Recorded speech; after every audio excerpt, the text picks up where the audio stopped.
Welcome to the Gita in Action podcast. My name's Radha, and I'm here with our family of seekers.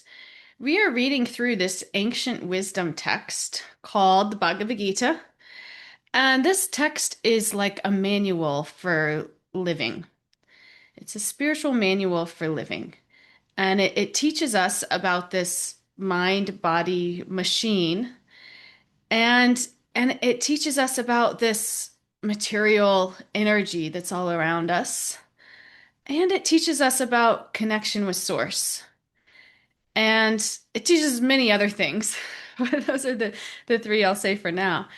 And and it's really what we've all found here together. We gather Monday, Thursdays together and we read this text. We talk about its relevance to our lives. And we've found just how transformational it is to the heart. How it really just starts to change the way that you view the world around you, the way that you view relationships, the way that you view your work life, and the way that you view yourself. And it's been so profound. It's really, for me, it's really helped me upgrade my life. It's been a total life upgrade since I started studying the Gita. And thank you all for being here and taking this journey with me. And if you haven't read the Gita before, or you've never heard of the Gita before, that's no problem. You can still just jump in right here, right now, and benefit greatly from these verses because you'll see as we go over today's verse, just how relevant these verses, the Gita was spoken 5,000 years ago, but it's still just so relevant today. So it's just completely timeless, this ancient wisdom. So today we're in chapter 9, and we're going to start with text 33. But before we do that, Shakti, do you want to say our prayers for us? And these prayers are just prayers of gratitude to our teachers and those that have walked the path before us, that have brought us this divine wisdom. So, Shakti, when you're ready. Om Jnana Timirandasya Yananjana Shalakaya Chakshur Unmilitam Yena Tasmai Shri Gurave Namaha Shri Chaitanya Mano Bishtam Stapitam Yena Bhutale Svayam Rupa Kara Mayam Dandati Sva Pandatikam Vandeham Shri Guru Shri Yuta Parakamalam Shri Gurun Vaishnavamscha Shri Rupam Sagrajatam Sahagana Raghunathan Vitam Tam Sajivam Sadvaitam Savadhutam Parijana Sahitam Krishna Chaitanya Devam Shri Radha Krishna Padan Saha Gana Lalita Shri Vishakan Vitam Namaste Saraswati Deve Gauravani Prachayane Nirvishesha Shunyvari Paschataya Tarayane He Krishna Karuna Sindhu Dinabandho Jagat Pate Gopesha Gopika Kanta Radha Kanta Namostute Tapta Kancha Garundi Radhe Vrindavaneshwari Rishabhanu Sute Devi Prananami Hari Priye Vanchakalpa Tarubhyascha Kripa Sindhubhya Evacha Patitanam Pavembhyo Vaishnavyo Namo Namaha Jaya Shri Krishna Chaitanya Prabhu Nityananda Shri Advaita Gadadhara Srivasari Guru Bhakta Vrinda Hare Krishna Krishna Krishna Hare Hare Hare Rama Rama Rama Hare Hare. Thank you. Thank you, Shakti. Okay, let's get right into it today with text 33. When you're ready, Stella.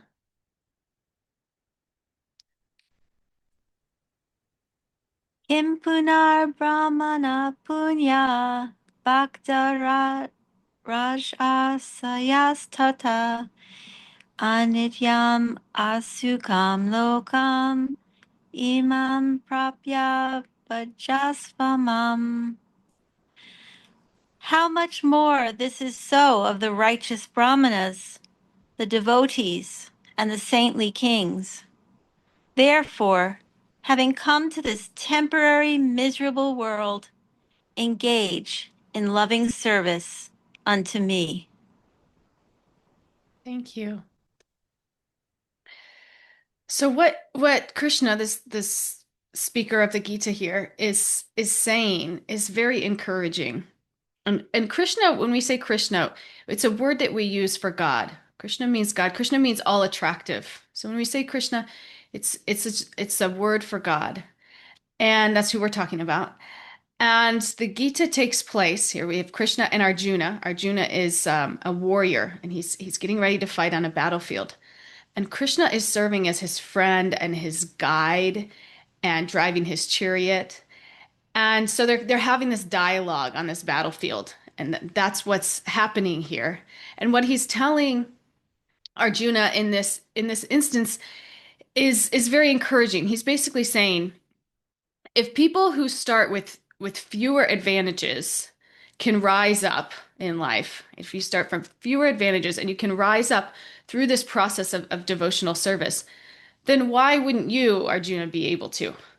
Because in the verse before, we heard Krishna explain that even those who appear disadvantaged by birth or circumstance can be elevated through this bhakti practice. So it doesn't matter where you start. It doesn't matter where you start. It doesn't matter what your gender is, what your socioeconomic background is. It doesn't matter what you've even done in your past. If you've made a lot of mistakes in your past, it doesn't matter. You can be elevated through this practice, through this spiritual practice. So what Krishna is saying here is he's saying, so if someone who starts from a pretty disadvantaged place can rise, someone like you who is starting from a pretty favorable starting point, you're definitely in a good place here. And so this is Arjuna, because Arjuna is a saintly person. He's in a high class of society, and he has every advantage going for him here. So this is what Krishna is telling him. If people that start from a much lower place can do it, you can do it. It's like have you guys ever I used to hike a lot when I lived in New York. And when you're hiking up a mountain and you see like little kids or like people that are older than you just like knocking it out, like no problem, they're just climbing up the trail. And you start to think like, okay, if they can do it, I can do it. Yeah. So this is what Krishna is telling Arjuna here. Everybody can do it, but he's saying, Arjuna, if they can do it, you can definitely do it. You're definitely in a good place. So this is the mood he's creating here. And then Krishna widens the lens beyond Arjuna to include all of us, because this conversation is happening between Arjuna and Krishna, but Krishna's really speaking to all of us. He's also through Arjuna. He's giving us all of this wisdom. And he's saying, we're already here in the material world. Yeah, we're already here. We all took birth in this material world. So the intelligent thing to do is to use our time that we have here to reconnect with him. And the part that I really want to zoom in on in this verse is when Krishna calls this world temporary and miserable. Temporary and we may think, wow, that sounds like a pretty pessimistic view of the world. Okay, we know it's temporary, but miserable? We may think like I'm having a pretty good time. I have a pretty good life. And to some extent you do. Right? To some extent we do have comfortable livings. But at the same time, we know that as comfortable as we are in this particular moment and circumstance, it's only a matter of time before the shoe's going to drop and we're going to be in a pretty uncomfortable situation. Maybe not physically or maybe emotionally, or this is the nature of this world. It's going to be a little pretty comfortable, and as soon as you get super comfortable, it's going to be really uncomfortable. Or for some, it just may be always uncomfortable. But we have to understand this is the nature. It's temporary, and you're going to experience some level of misery. And what he's saying here, he's not saying that we should be emotionally numb or constantly gloomy. That's not what he's saying here. It's not, it's like If my baby's crying and I just say, "Oh, okay, well, my baby's just realizing that they're suffering, so I'll just let her cry. She'll be okay." That's not being enlightened, right? That's just being cruel. So the point isn't to glorify suffering. And the point isn't to pour all of our energy into trying to make this world perfectly comfortable.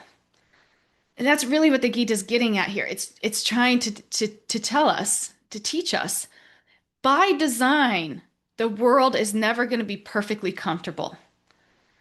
And if you spend all of your time and energy trying to make it so, you're just going to be like that hamster on the wheel, running up and down and up and just constantly, because you're just going to keep getting fed uncomfortable situations. So to commit your whole life to just trying to make it more comfortable is essentially kind of a waste of life. The Gita is really trying to get us to see something deeper, something more purpose driven. It's the Gita's inviting us to develop this ability to stay steady even when things are uncomfortable. That's what we have to do.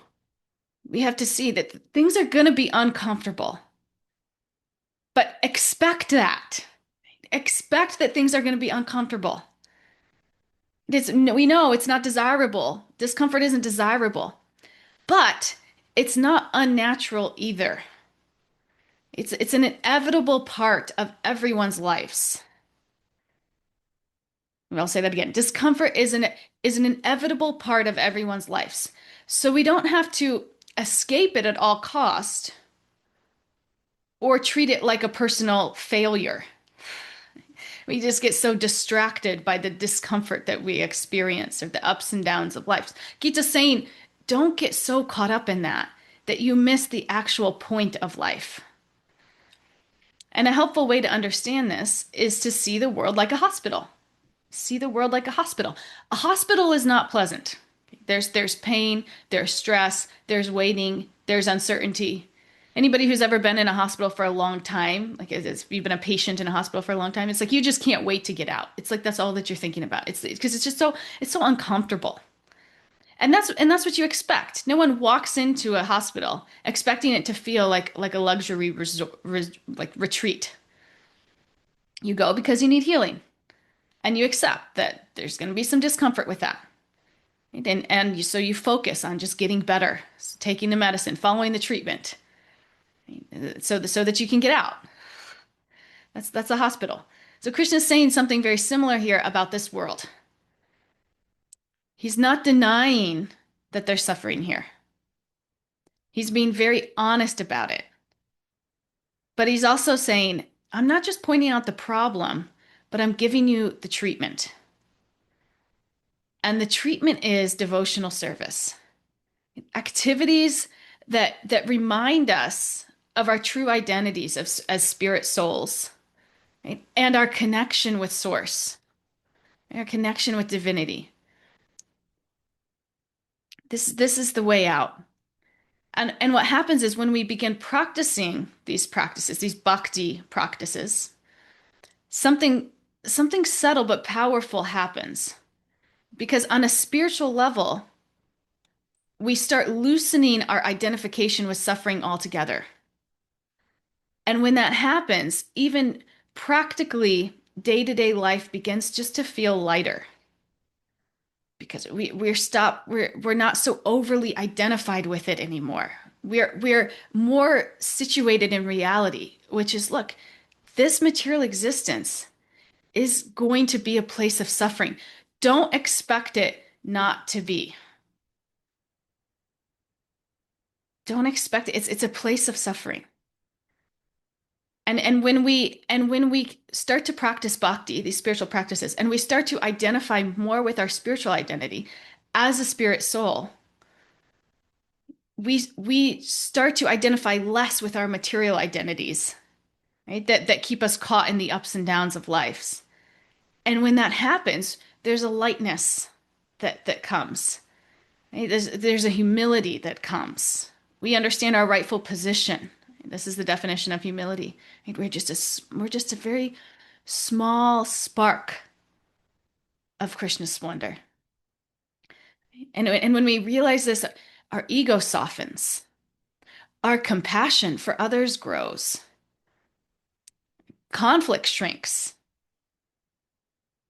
Because even so much of this suffering that we experience, like on a day to day, especially in relationships, it isn't inevitable. It's human made. We cause it.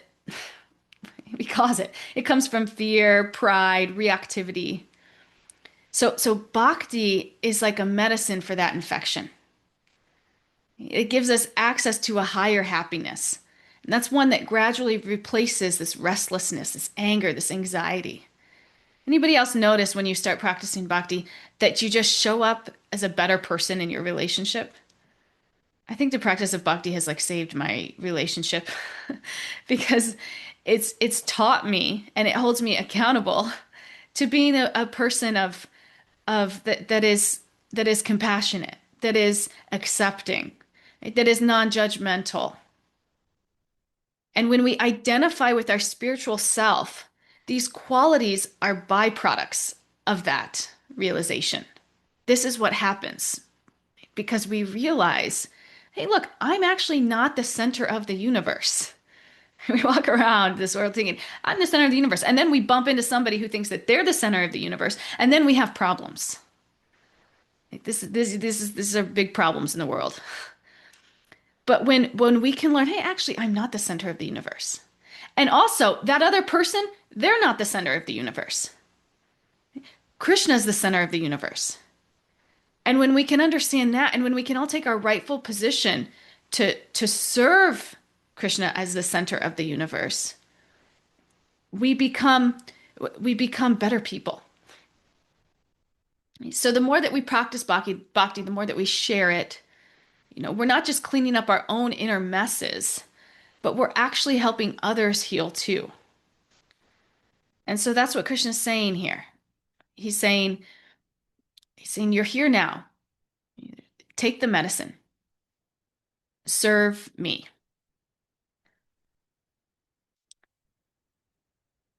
And this is going to bring us to a deeper takeaway of this verse, which I want to get into next. But before we even go there, maybe we take just a moment to discuss the happenings of this weekend and try to apply some of the Gita's teachings to the happenings of this weekend. I'll be honest. I was sitting on my couch Saturday, and I looked at my phone and I saw Kalachandji's Facebook post about what had happened in Minnesota, about the shooting of Alex. Is it Preeti or is it Pretty? I'm not. His last name Pretty. I think it's pretty. Pretty. Yeah, Alex Pretty. Yeah, and I usually don't get so involved in these things because it just like makes me so sick that I avoid it. But I saw this Facebook post from our very own Kalachandji, and I thought, okay, if Kalachandji is getting involved, maybe I should have some kind of level of awareness. So I started looking into it a little bit deeper, and sure enough, I felt completely sick to my stomach when I started watching these videos. I mean, the first one I watched just like brought tears to my eyes. I mean, it's pretty horrific what's going on in the world right now. Regardless of whether you're Democrat or Republican, you can say it's pretty horrific what is going on in the world right now. And it's heart-wrenching. I mean, that day I feel like it was all I could think about. And the Gita is not telling us, is not like minimizing these problems. It's not saying, oh, it's just a material world problem, rise above that. It's acknowledging like these things that we're dealing with, that we're seeing, that we're experiencing is completely heart-wrenching. And as human beings, as a person with a level of humanity, we're going to feel that. We're going to feel that. And what the Gita's doing is saying, expect this of the world. And this was actually what my husband said, because we were just talking yesterday. I guess Minnesota is now bringing in the National Guard. And he said, this is just, my husband's an incredibly compassionate person, but he said, this is just going to cause more violence. Not, and he wasn't saying that was a bad thing that they were bringing in the National Guard, but he's just saying this is going to cause more violence. But the way he said it, it was like almost like it had already happened. Like it was just like he knew this is where it's going. It's just more violence. And it's like we have to almost expect that this world is going to be like that. It's going to be a place of violence. It's going to be a place, scriptures tell us, it's going to be a place of quarrel, hypocrisy in this age that we're in right now. We have to expect that.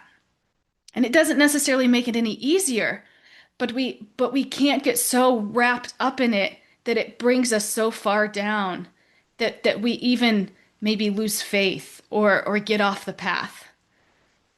Because, and this is the bigger point we're going to get to in what we're going to talk about next, we get so bogged down in the miseries that we're experiencing or we're witnessing or going on in our communities, our societies around us. We can't get so caught up in it that we lose sight of the purpose of why we're here. And if we can really connect with that purpose, we can lift ourselves up and we can help others lift up also. And there's not ever going to be a existence where we can just get rid of all the miseries. But if we can connect to a purpose-filled life, we can bring ourselves up and bring people around us up. And that's what the Gita is offering us here, a way to do that. And in times like these, it's very reassuring because we start to feel helpless. We start to feel like, what is the point of all of this? This is just so, there's not even a word for how ugly and terrible things are sometimes.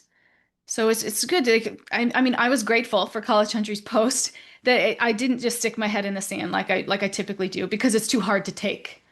We have to be realists. We have to see what's going on around us, but at the same time, we can't get too swept away by it that we lose touch with the purpose of what we're doing here and and why. Does anybody want to share anything? Kalachandji, do you want to share anything around? No, thank you. It's perfect, everything you're saying. Thank you. I'd like to say that Yes. I found it to be a big opportunity for prayer, for everyone involved in that. That Dharma, looking at it through the lens of Dharma, I mean, to pray for all those people who are rage filled, to pacify their hearts. I was really thinking of Prahlad's prayers. Um, and, you know, you try to help and in this material world and you just get shot down,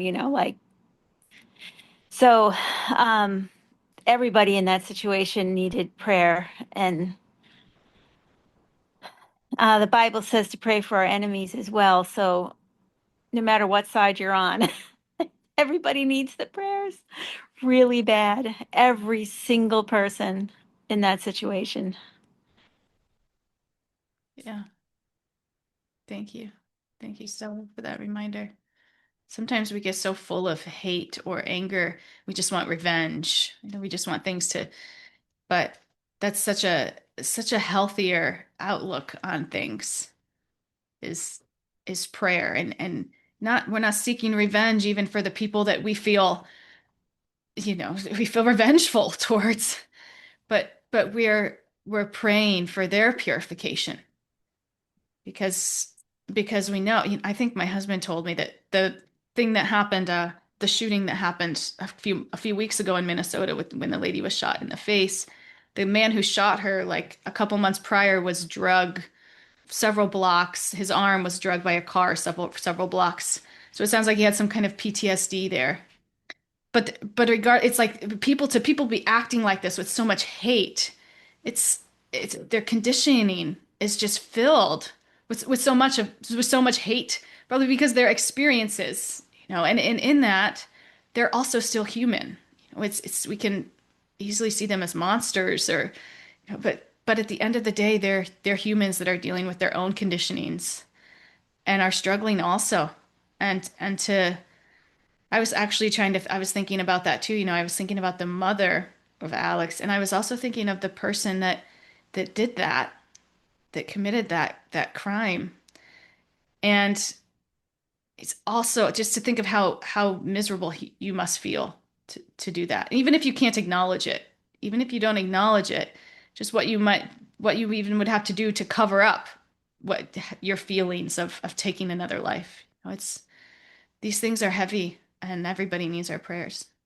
Yeah, and it's Thank not to you. gaslight and just say, "Oh, thoughts and prayers," like, Right. but like, um, but if we sincerely, uh, not to throw a veil over it, but to, because I think some people say, "Oh, thoughts and prayers," just to throw a veil over it, like, Mm, it's out of our hands. But I think as, people who do believe in that God can act on hearts, mm, that it's got to be not just a, oh, I hope everybody's okay, but a really sincere prayer. And I know some people have criticized me for posting a lot of stuff about it, but it's also, we have to keep reminding people of what is dharma and what is justice. mm, um so but the prayer can be for us too, to act where we can act. I've been posting the Capitol switchboard number on my wall over and over and over again. Like, there mm, are avenues that we can take that, um, don't take sides, but can maybe create more justice, because mm. we can't ignore the injustice, as people of God. I mean, it's, Jesus wept because of all of this. Right.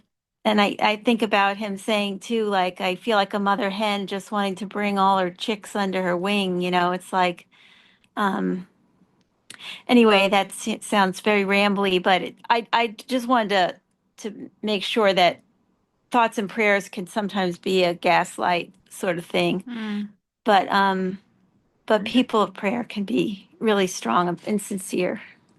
yeah. Powerful. Thank you. Thank you, Stella. Shakti.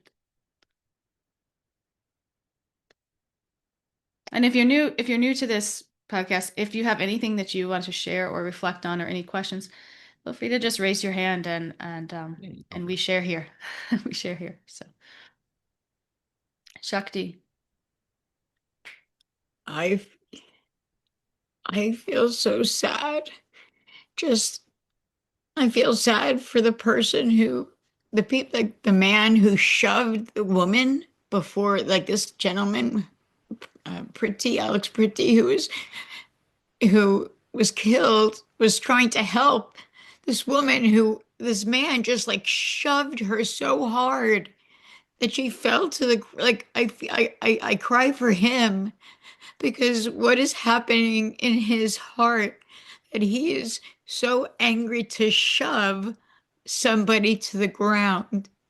Then they shoved another person, and then when Alex Pretty was trying to just help, you can see someone like grab him so hard, like the anger that's going on with these all of those people, and they pull him down, and there's like, I don't know, 8 men on him, and then you just hear literally, I think, you see someone take the gun, and immediately someone pulls out a gun, and there's like 10, at least 10 shots Mm, with 8 men on top of him.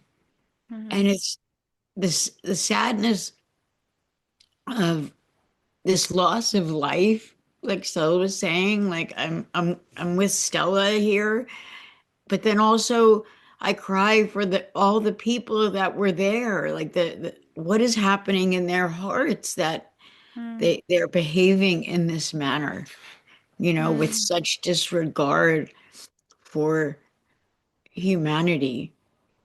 And mm, it just like it breaks my heart, like at first I was like, "Ugh," I'm so angry, but then it really, like, that happens a lot for me where I'm angry, but then the real feeling is not anger. The real feeling is such sadness Mm, for all the pain of that, of just the whole situation. I mean, and how beautiful all of the people in that they made this most beautiful not like not a shrine, but like this, and they're bringing, candles, and they're peacefully just coming to show. There's some Catholic people, I think they brought prayers, and no one's looking at this, that. People are just praying mm, and coming to show the love, and I don't know, but I'm assuming they also feel very angry, but also some people might feel like me, like so sad. It like breaks my heart, you mm. know. But Yeah. my significant other wanted to share something quick, if that's okay. Yeah. Oh yeah, just hearing what you were saying about you know, like posting yesterday or whatever. Like even for me, just like watching things unfold like the last few weeks and just, you know, seeing, people that I know that were posting and just seeing how the reactions from both sides, right? Like they always like to pick sides. So I, so yesterday I decided, I was like, what? I was like, I'm just gonna, you know, post something because at one point I was like, well, you know, the Secretary of whatever, Homeland Security, Oh, like saying like the judgment was already there, and I'm thinking, you know, but that's not what we saw. You know what I mean? It was weird because, you know, what we're seeing, what everyone is seeing, how whatever side you're on, like we're watching the same visual, yet one side sees it this way, one side sees it the other way, and I was just thinking like, but how if you're not there, you know, how do you actually know, and how can you, how can they 100% say this is what this person was, this is why they were there, this is their intent, like which you weren't there, right? But Mm, also telling us disregarding what we like saw with our own it's eyes. like I'm seeing mm. A, you're saying B. Like, Right. but we're all seeing A. So how is Right. B if we're all seeing A? Right. But Yeah. then I decided to post a little, thought on it. And it was just interesting to see people I knew. And I was like, oh, like, I didn't even know that they felt that way. And I was like, wow, it was just Yeah. but interesting to Okay. see, you know, people's reactions and you can the main part was, you know, more concern, I guess, like for me it was the concern for the person that lost their life and the people that were, he was trying to help, Yeah. right?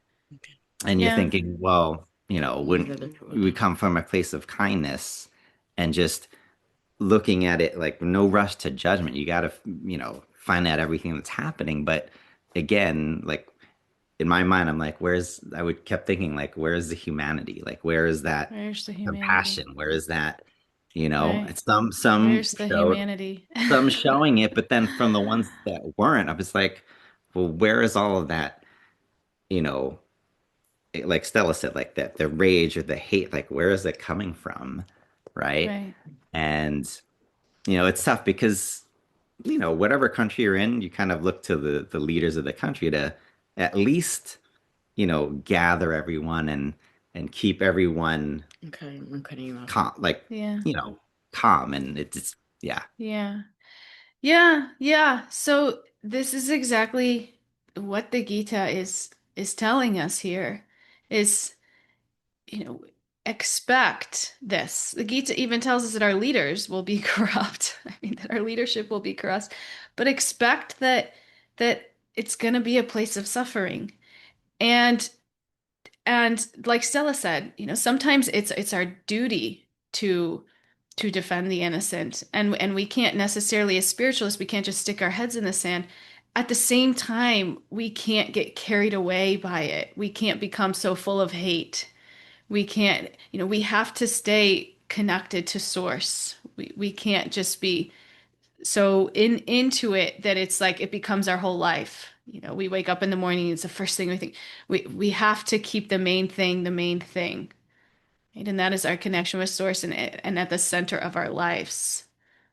And this is what the Gita is teaching us. Because if not, we will just be sucked down by the problem itself. It's and uh let's see, Katie, do you have something to share with us?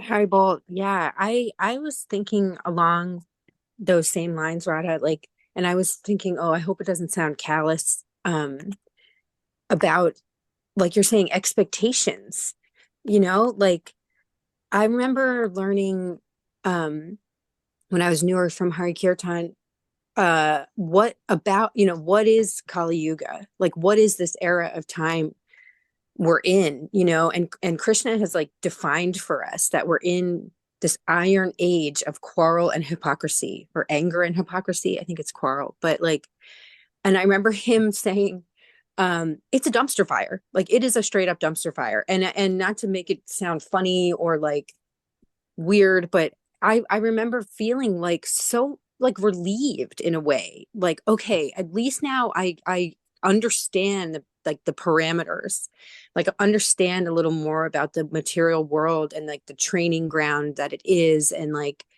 um and the time that we're in, what to expect and what to hold on to and what to keep connected to. And like Stella was saying, like, it doesn't mean to just be like, well, nothing to do here. It actually means like show up more, stand up more.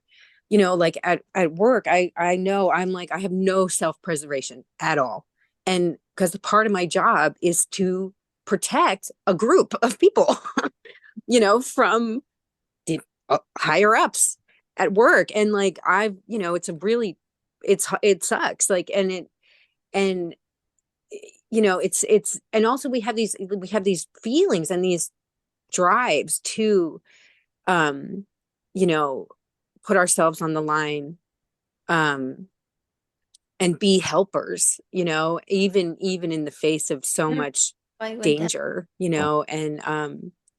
and I think that those are things are really important too, and leading by example, and um but remembering our environment, and trying to do it from a place where we know, we know what Krishna's told us about, and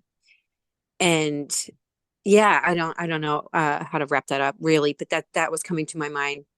And then earlier you were saying, like, I think Krishna saved my relationship before, there I this is kind of aside, but like there was a time when my husband and I were having a really bad fight, and I might have shared this before, but like he just needed to step outside for a sec. I was like losing it, and I just crawled out to Krishna and started, like, just came to me like, I need to chant right now. And I think that was the only thing that brought my mood back to a place where, like you were saying, I wasn't like lost in it anymore. I like remembered the connection, and then we were able to, and I'm sure Krishna helped him too. And then we were able to like bring it back down and avoid like a real catastrophe in the relationship. So I don't know, that came to my mind too, that like we're in these situations so we can cry out and connect and reach out and rely on each other and be open and not hide and not gaslight or not bypass, but like also try as we can, as best we can, to like keep one foot grounded in Krishna, during all this Yes. really, really tough stuff. Yeah. Yes. Yes. Perfect. Thank you, Katie. And I like what you said too. Some of us may have a duty to protect. That's our job. That's our dharmic responsibility. And what the call is for, what the call is here is not to neglect that duty, but do that duty, protect people or whatever it is that is your dharmic duty, your dharmic responsibility. Do it as a service to God. Don't do it as a service to your ego. Because to the extent we do it as a service to our ego, we get swept into it. We are overly identified with it. It becomes us. And then we're just like married to the conflict and the ups and downs of the world. But if we can still do our duty, and this is the whole purpose of the Gita, what Krishna is teaching Arjuna, do your duty, but do it as a service to me. And in that way, you're liberated. You're not just holding on to the miseries of this world for dear life. You're actually higher than them, even though you're still acting in the world. This is spiritual wisdom. This is spiritual knowledge. And this is what Krishna's teaching Arjuna and all of us. Mm. Gita. Yeah. Mhm. Stella.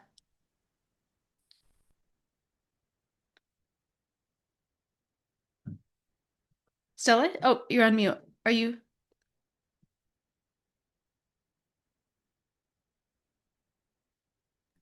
Okay. I'm sorry.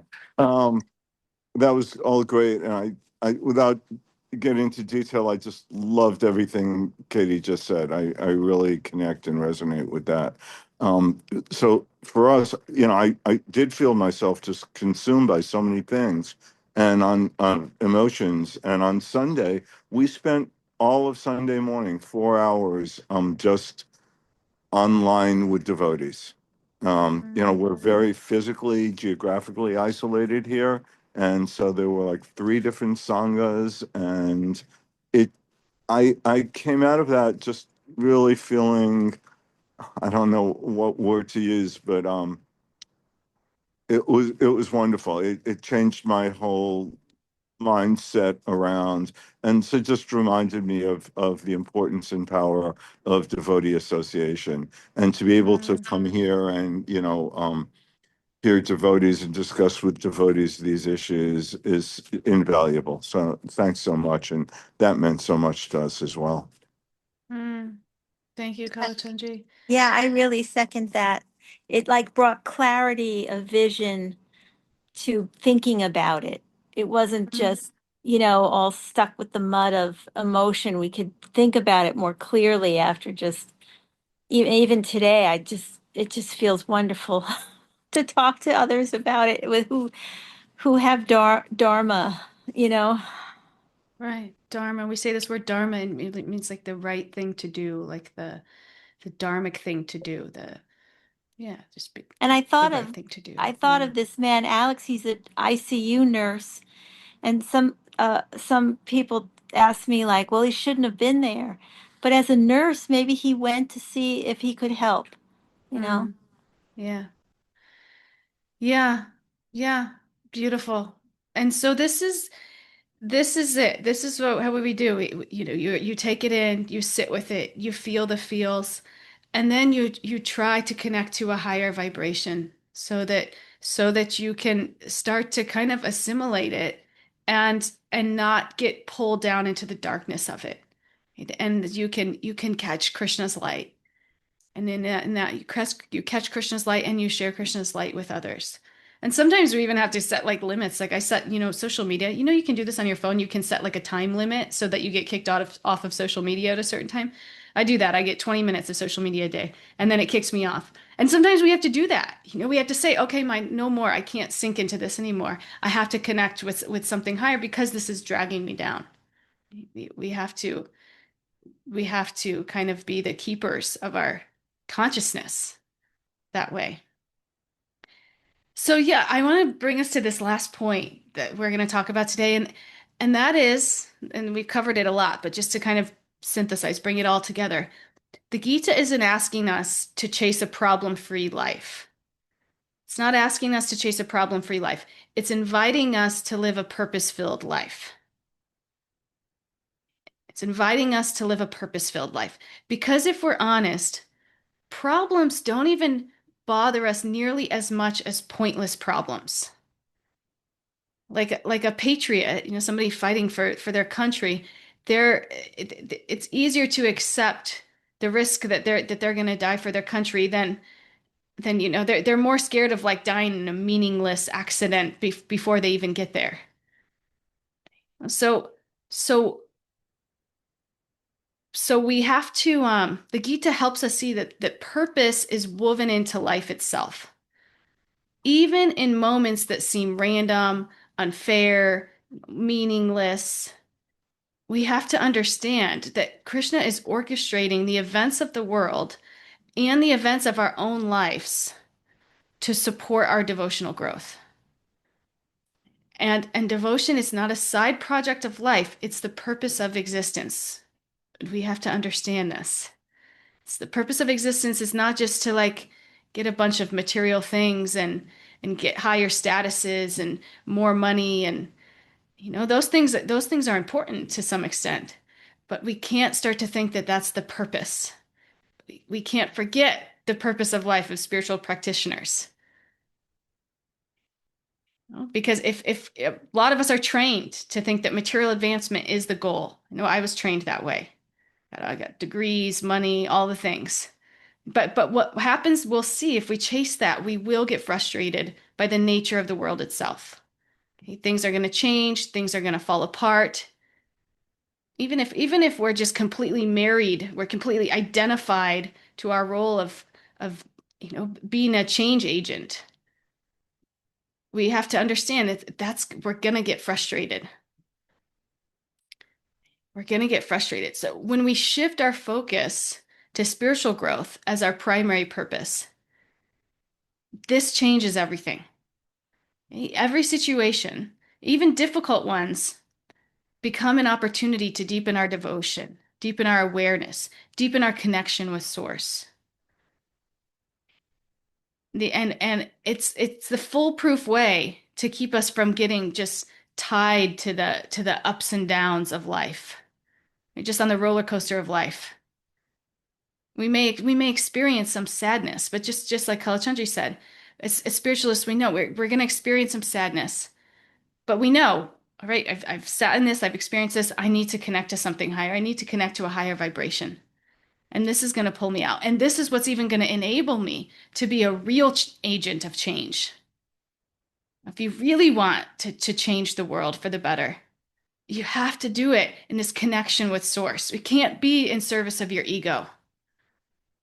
That's also a dead end. You might make some progress, you might make some positive impact, but you won't be nearly as empowered as if you're doing it as service, as pure service to God, right? And service, and in that way, service to humanity, not service to your ego, and in that way, service to humanity. There's a difference there.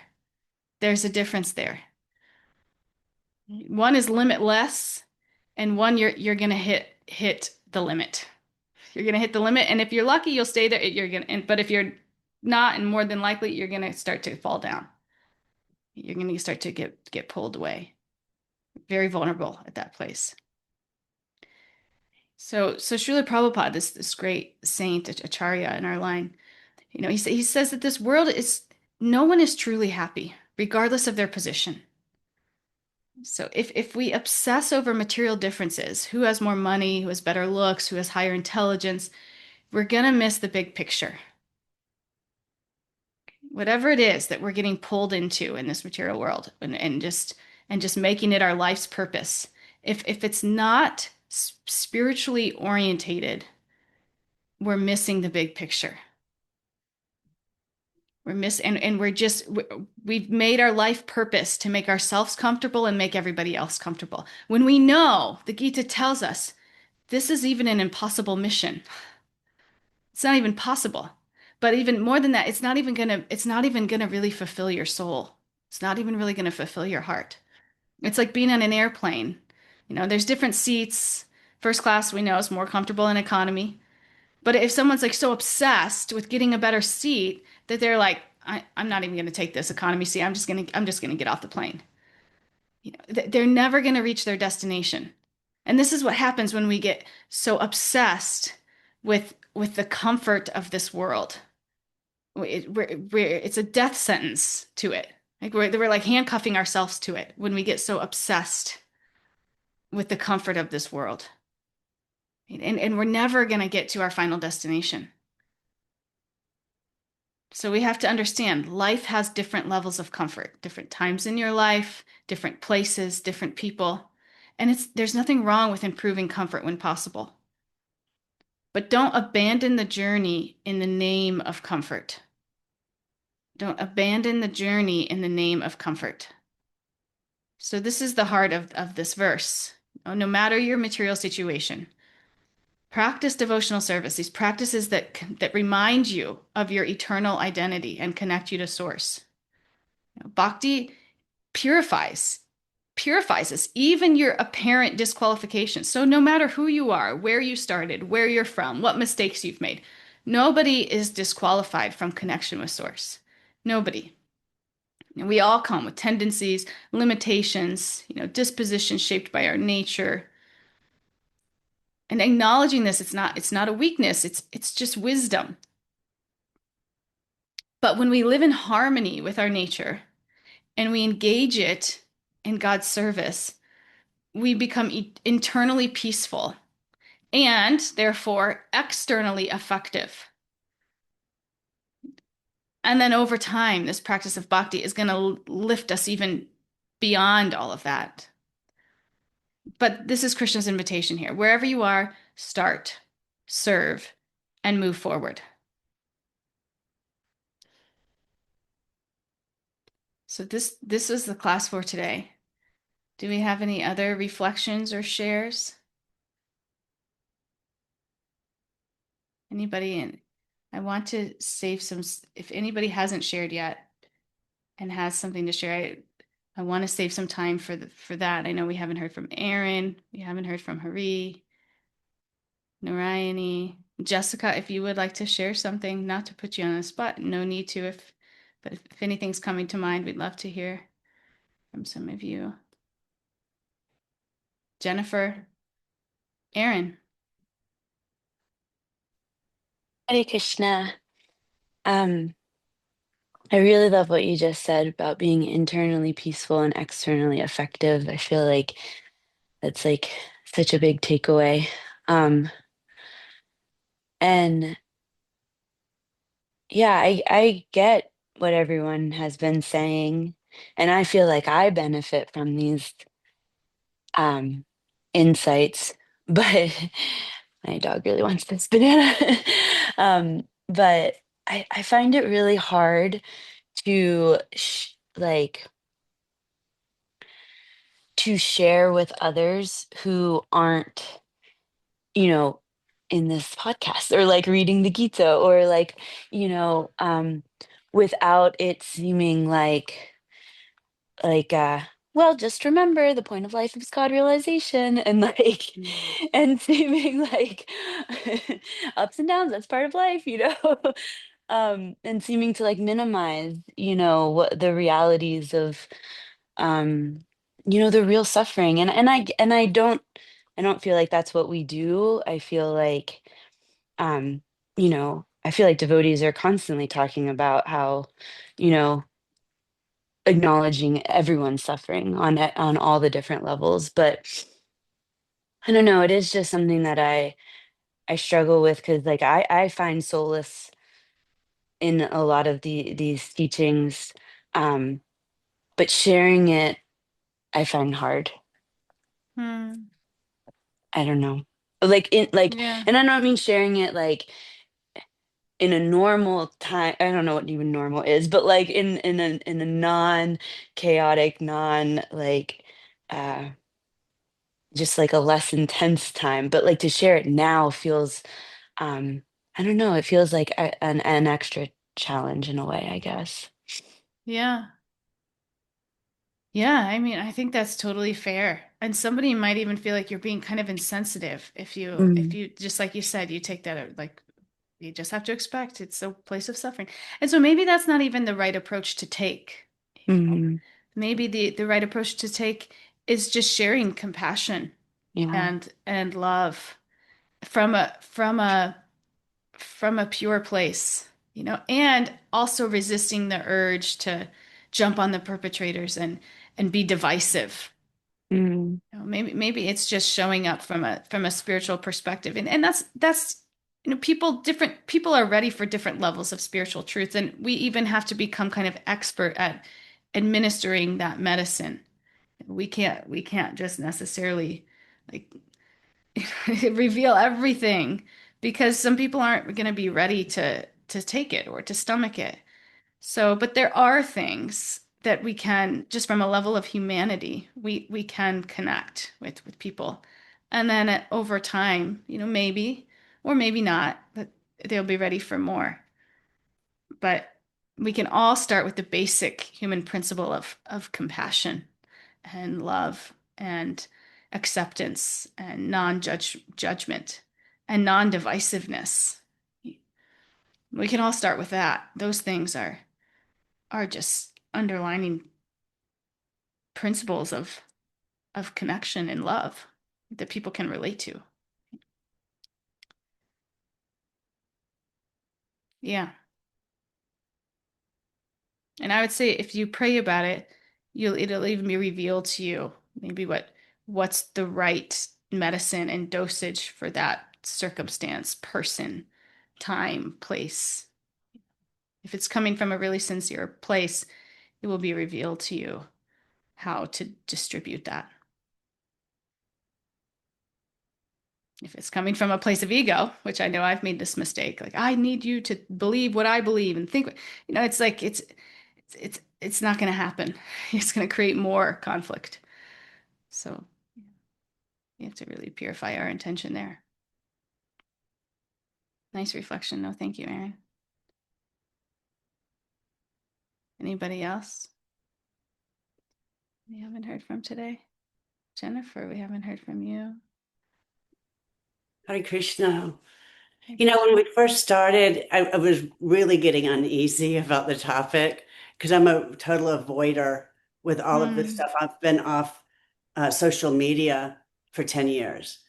Okay. And then I started writing, kind of like violent writing. And then I got really, really settled with all of this. It was just a complete outline, of what we study, the Bhagavad Gita. It's like we have been told in Bhagavad Gita that the word is, like you said, there's not a word, in which we came to the end, the word is Kali Yuga. We've been told that this is what we're in. And, every group, every religion thinks they're right. Every demonstration thinks they're right. Every political agenda thinks they're right. So, and as you just said, it's that the ego, that's not Krishna-centered. That's that rightness. And then this like coming together that we're doing now is like talking about it. It's like getting kind of evened out. And it's even now my heart is racing, about that. And it's like being able to talk about it, and getting centered.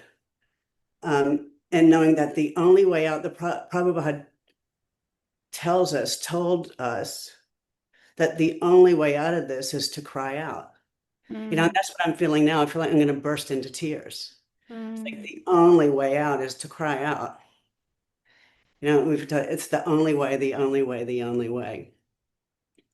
And the only time I've really done that is when I am flat on the ground and there's been no other way. And I don't know why I don't do it all the time, but it's when I'm absolutely suffering. I wish I had that heart at every moment, and I just don't. I don't know why I'm not there because I've suffered pretty much my whole life, But I've loved this because I'm really on fire right now with all this and kind of shaky. But I read about it, I believe it, and I wish I could be there all the time. I really do believe it. I really, really believe it. But I mean, I have to be just hammered down before I really do come to these tears and cry out, and see these things and hear about these things. And I really do believe it, but I don't know why I have to just be beaten down before I really do it. So I obviously needed to hear this because I'm on fire right now. My hands are kind of shaky and I know I'm gonna burst into tears right after and obviously I needed it. Yeah. Yeah, so thank you. Thank you. You and me both need to be need to be beaten down to get it. And sometimes, those are the circumstances that Krishna arranges for us so that we can realize. So, yeah, thank you. Thank you. Really beautiful, vulnerable reflection. Okay. Thank you. Thank you, Julia. It's nice to see you. It's nice to see you here. If anybody else wants to share before we go. But it was so nice to be here with you all and to work through some of these struggles together. And as we move forward in our journeys and in our purpose in this life. So thank you all for being on this journey. And we'll see you on Thursday. So much love to you all.